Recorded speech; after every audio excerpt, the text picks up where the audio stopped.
Hi everybody, I'm Nisi.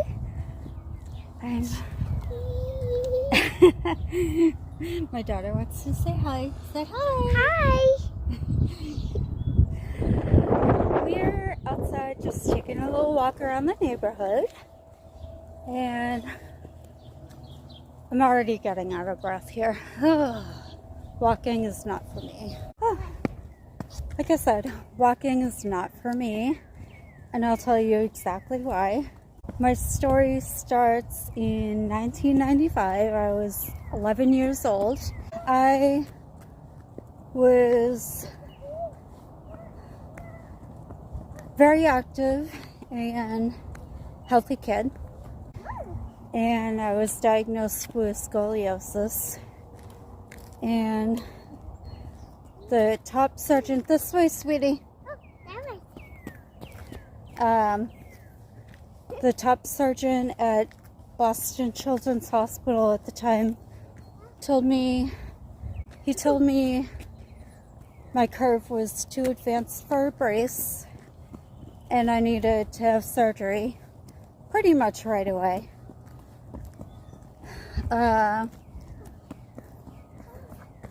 So my parents scheduled the surgery. I went in, got it done. I went in for my surgery. He gave us the risks of the surgery during my initial appointment, but I never thought any of that would happen to me. What was that sound? It was a door. Yeah, I went in for my surgery, and I remember them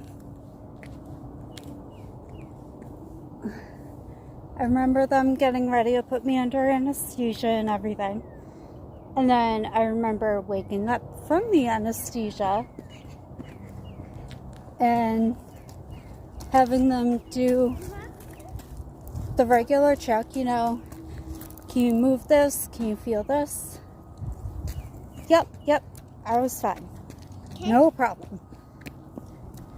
But then about 12 hours later, in the middle of the night, while my mom was sleeping in a chair next to my bed, I woke up and I realized something was very wrong.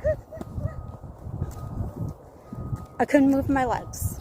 I tried calling to my mom to wake her up and let her know what was going on, but she's a very heavy sleeper. That didn't work.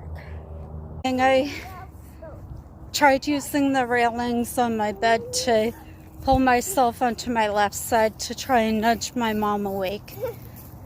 That didn't work either, because even with my arm strength, I couldn't get myself to turn over on the left side. I was paralyzed from the waist down. The nurse came over. I told her what was going on. She told the on-call doctor. The on-call doctor came over to me, checked, and he basically said, well, it's the middle of the night, so we're not going to call your regular doctor. It's too late. They didn't even bother to wake my mother up, and she was right there.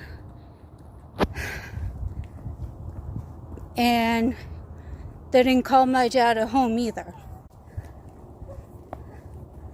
Like, seriously? You're an on-call doctor and you're ignoring a medical emergency? What are you there for? Why are you getting paid?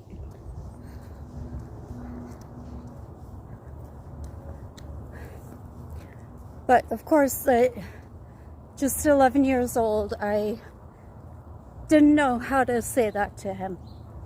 And I wasn't even aware that I could have had some more control over the situation myself. Let's face it, when you're 11 years old, you really don't know how to talk back to anybody but your parents. Mommy, there's some water. But first thing in the morning, my doctor came in. They rushed me right back into surgery. They took my rods out and figured out that wasn't the problem. They put the rods back in. So that's 3 surgeries in maybe Who's singing over there? 74 Mommy, hours, who's I'm guessing. singing over there? And it took them at least a couple months before they finally figured out what the problem was. They had left a piece of flesh on my spine before closing me up during the first operation. Let's go. There were 4 surgeons working on me that day. How could not one of them notice that before closing me up? They took care of the problem, and my parents sued.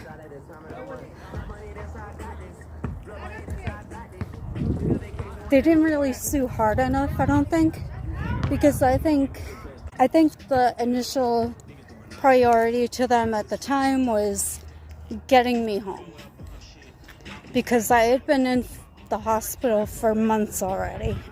So when I was discharged, I still hadn't fully recovered. My left leg was dragging, I guess you would say.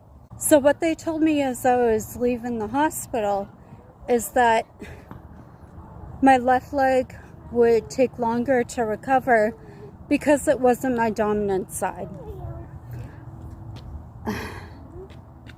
Apparently, that was a load of BS, because my left leg never fully recovered.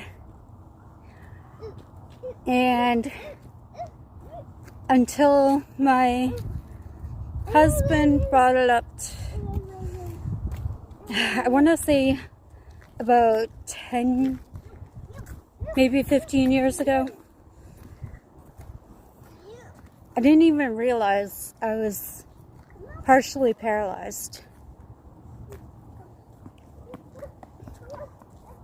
I had no proof or anything. No other doctor had told me that before. After my husband brought it up, I went to my primary care and asked him. He checked me. He goes, "Yeah, you're partially paralyzed." Like, WTF. I tried calling a lawyer and asking them if I could re-sue Boston Children's. They go, "No, it's been too long. Your time limit was 7 years. 7 years after my operation, I was just barely an adult. Now I am living with this permanent nerve damage and disability, Mommy, where's the baby?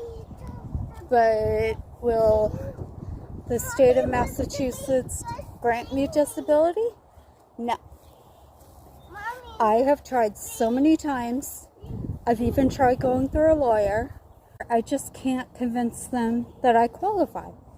But anyway, that's my story. Let me know if you have any questions or want more details of my story. I will get back to you. Thanks for listening. Have a great day. Bye.